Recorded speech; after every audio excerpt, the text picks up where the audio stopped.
Hey, it's Becky, and today we're making a super functional and stylish canvas backpack from scratch. Whether you need something for everyday carry or a weekend adventure, this bag is sturdy, customizable, and beginner-friendly. Let's get started. First, let's go over the materials. You'll need 1 yard of 10-ounce cotton canvas, some webbing, this is the strap material, hardware to adjust the webbing, a couple of zippers, and basic sewing tools like scissors, tailor's chalk, and a sewing machine. I'll put all the specifics in the description below, along with links to where you can grab these supplies and the pattern. This is my third canvas project, so if you like this one, or maybe find it too intimidating, you can check out my tool roll and dop kit sewing projects, which are even easier and come together super quick. Start by printing the pattern at 100% scale and taping it together using the registration marks. A tracing light can be helpful for this, or just use a sunny window. Next, cut out the paper pattern pieces, including the shaded interior cutouts. Once your pattern is assembled, cut out the pieces from your canvas fabric. If you have a projector, you can skip the paper pattern entirely. I tried this for the first time, and although the free tool available for alignment is super cool, overall, it was just okay. I didn't like that you have to move your scissors rather than the fabric to cut different angles and around curves. But if you prefer to prep your pieces this way, I've included a separate file in the download for projector sewing too. Whichever method you choose, don't forget to transfer all markings using tailor's chalk or pins. We'll use these to align the centers of the pieces later during assembly. Cut your webbing pieces according to the pattern and singe the edges so they don't fray. Be careful though, because the melted webbing will be hot and sticky for a few moments after heating and could burn you or your surfaces. If you're using cotton webbing, which doesn't melt, cut each piece a little long so you can fold over and finish the edge. If you're like me, you want to do something with the fun hardware first, and the strap tabs are a great place to start. Fold the strap tabs around the rectangular loops and sandwich them inside the fabric tab pieces. Sew them down securely with 2 rows of stitching, and for extra durability, you can stitch a box with an X inside. Now let's make the strap handles. Fold your webbing around the rope and pin it in place, matching the centers, and stitch it closed using a zigzag stitch along the center 13 inches of the straps. If your webbing is on the thicker side, you may choose to omit the rope core and instead just fold the webbing in half lengthwise along that center portion of each strap handle. Next, make the strap attachment that lets you snap the handles together. Stitch the smaller piece of webbing to the larger piece in 2 places such that a little channel is formed. Then install half a snap at each end of the strap attachment. First, poke a hole with an awl and snip the hole tiny bit bigger with some scissors. Insert the post piece through the hole and place the whole thing on the anvil that usually comes with these snap sets. Add the mating component and the setting tool that came with the kit, and hammer the setting tool against the anvil to rivet the 2 snap pieces together. Repeat this process with the 2 other snap pieces using the other side of the anvil, which has a groove in it, and the other size setting tool. Then thread the longer back strap through the channel, so you don't forget to later. Now it's time to hem the pockets. Fold and press the top edges of the inner and side pockets, then top stitch twice across the hems. Before we get back to sewing, I want to introduce this video's sponsor, DeleteMe. As someone who shares a lot online and runs a small business, I knew full well how much of my personal info was floating around on the internet. Emails, physical addresses, phone numbers, all ripe for selling by massive data brokers. That's why I signed up for DeleteMe. They go in and request the removal of your personal data from the sites that collect and sell it, over and over again, not just once. You get a report showing what they removed, and believe me, the first one I got was shocking. I've been a happy DeleteMe customer for over a year now, and it's not just peace of mind. I've noticed a big reduction in the number of spam calls I get, even though I was already on the do not call list. I'm on the partner plan, so my husband is protected too. Handy since we have the same address and credit card number. DeleteMe also makes a great gift, say for your aging loved ones who are increasingly targeted by scammers via phone, email, and messaging. Go to the link in the description and use code Becky at checkout. Thanks to DeleteMe for supporting this video. And now, back to the backpack.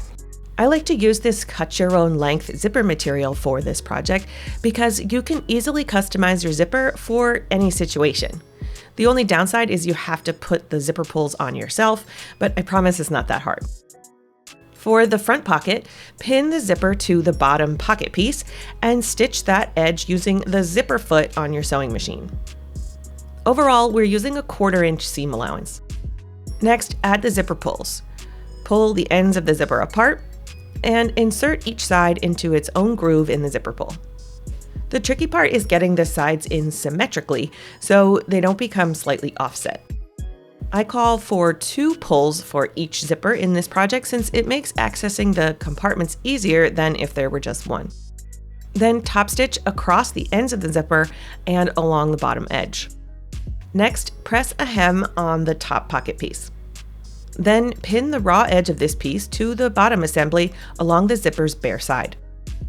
To achieve an even line with the zipper pulls now in place, stitch part of the way, leaving your needle down, but lift your presser foot and slide the zipper pulls past the presser foot before putting the foot back down and completing the line. Next, top stitch the pocket's zipper welt using the same stitch, slide, stitch method to avoid the zipper pulls. Then move on to the corner darts. Fold each corner with right sides together and pin and stitch the darts. Finally, fold over and pin the raw edge of the pocket. Align the front pocket with your chalk markings and pin it in place. Stitch all the way around, securing it to the front panel. Then, stitch the front strap ends in place using a box pattern for reinforcement. Okay, yes, this is meant to closely approximate everyone's favorite fall ribbon backpack. I reverse engineered it to make this pattern by measuring it and analyzing its construction. You know I always open source my designs, so you can download the pattern for free. But since I like to afford things, like food, I'll also add a link to where you can purchase a copy to show your appreciation if you find this resource useful. I mean, come on, check out this glorious instructions PDF I made to go with it. I worked hard on this, y'all. I also want to give a big shout out to my patrons who make videos like this one possible. If you like what I do and you want to support me, Patreon is the best way. But don't sign up through the iOS app or you'll also be giving Apple a huge cut. Stupid App Store. Patrons get early access to videos, stickers, and priority role in my new Discord server. Let's move on to the side pieces. Stitch the side pockets to the ends of the side panels using a slightly smaller seam allowance, or your serger if you've got one. Press the zipper welt in half lengthwise. Prepare the zipper welt by placing a doubled over tab of webbing at each end and stitching them in place.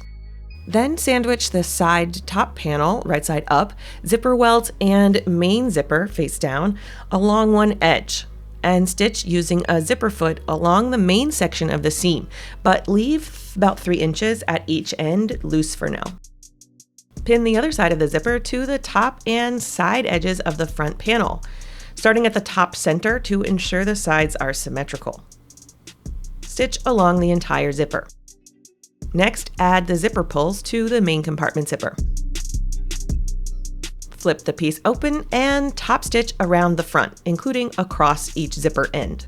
Align both bottom pieces at the bottom center of the front panel using the markings or pins you placed earlier. Stitch along most of this seam, leaving the last inch or so open on each end. Pin and stitch the bottom of the side pockets to the short edges of the bottom panel. Then you can close up the remaining side seams. Flip everything so the right side is out and top stitch the outer perimeter, as well as across the bottom of the side pockets where they meet the bottom panel. Now let's move on to the back panel. Box stitch the back handle as you did on the front. Then fold the straps up and into an X shape. Pin and stitch the webbing edges most of the way around, but leave the areas close to the edge of the fabric for later. Then pin the interior pocket to the back panel on the opposite side from the webbing. Pin the bottom strap tabs on the same side as the webbing. Stitch around the edge, securing the interior pocket and strap tabs with a smaller than your usual seam allowance. This is the home stretch. With right sides together, pin the back panel to the backpack body, starting at the bottom center and top center. Stitch around the entire perimeter. Open the main compartment zipper and turn the backpack right side out. Top stitch around the perimeter, catching the seam allowance on the inside and the webbing back straps on the outside.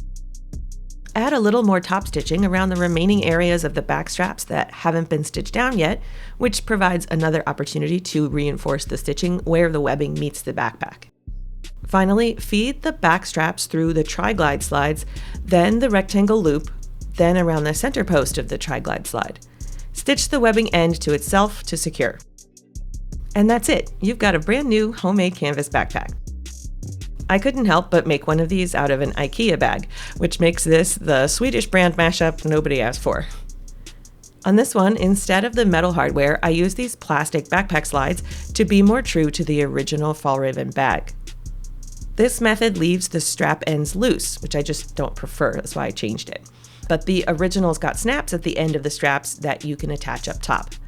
So if you want to make your bag this way, you'll need the plastic type of backpack slides that look like this, and 2 more snaps. As with my previous canvas projects, I tried waxing this one to increase its durability and add some water resistance. I use an even mix of paraffin and beeswax by weight, melt it down, and paint it on the bag. Then I pop it in a really low temp oven for a few minutes to allow the wax to seep in all the way to the fabric. Any spots that remain or areas that need smoothing out can be touched up with a heat gun or hair dryer. If you found this tutorial helpful, don't forget to like and subscribe for more DIY projects. See you next time. This video was made with donations from viewers like you through Patreon and YouTube memberships.